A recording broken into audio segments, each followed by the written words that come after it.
Hi friends, నేను మీ Vemula Srinivas Padmashali, founder Indian Institute of International Digital Marketing. ఈరోజు మనం వర్చువల్ రియాలిటీ డిజిటల్ మార్కెటింగ్ గురించి మాట్లాడదాం. ఈ వర్చువల్ రియాలిటీ అనేది ఒక హెడ్సెట్ ఉంటుంది. ఆ హెడ్సెట్లో ఒక ప్రత్యేకమైన కళ్ళద్దాలు ఉంటాయన్నమాట. సో దాన్ని చూసినప్పుడు ఎలా ఉంటుందంటే మీకు ప్రత్యక్షంగా మీ ముందే జరిగినట్టుగా ఉంటుంది. అది ఫోటో కానివ్వండి, వీడియో కానివ్వండి, ప్రత్యక్షంగా మీరు చూస్తున్న ఫీలింగ్ కలుగుతుంది. ఇప్పుడు నార్మల్గా మనం ఫోటో కానీ వీడియో కానీ చూస్తే ఇది ఫోటో, ఇది వీడియో అని మనకి క్లియర్గా అర్థమవుతుంది. కానీ వర్చువల్ రియాలిటీ టెక్నాలజీ ఏంటంటే ఒక హెడ్సెట్ తోటి మనం 360 డిగ్రీస్లో చూడగలుగుతాం.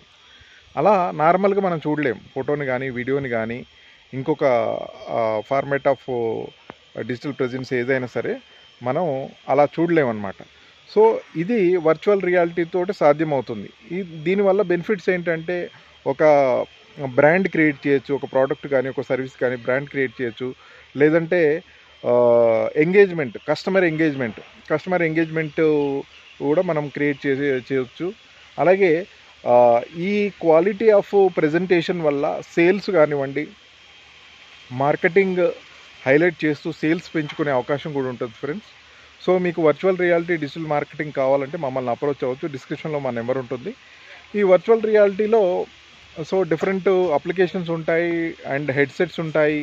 ఆ టెక్నాలజీ బేస్ చేసుకొని ప్రైజింగ్ అనేది ఆధారపడి ఉంటుంది. సో ఈ వర్చువల్ రియాలిటీ అనేది లేటెస్ట్ డిజిటల్ మార్కెటింగ్ టెక్నాలజీ అని మనం చెప్పొచ్చు.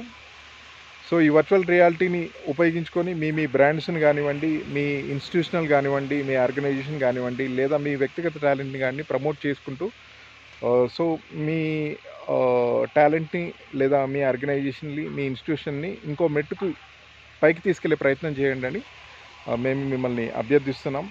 ప్లస్ ఇది ఇన్ఫర్మేషన్ మాత్రమే. If you want service we can provide you in that way. Thank you so much friends, thank you so much. నమస్తే. నేను మీ Vemula Srinivas Padmashali, founder Indian Institute of International Digital Marketing. Thank you so much.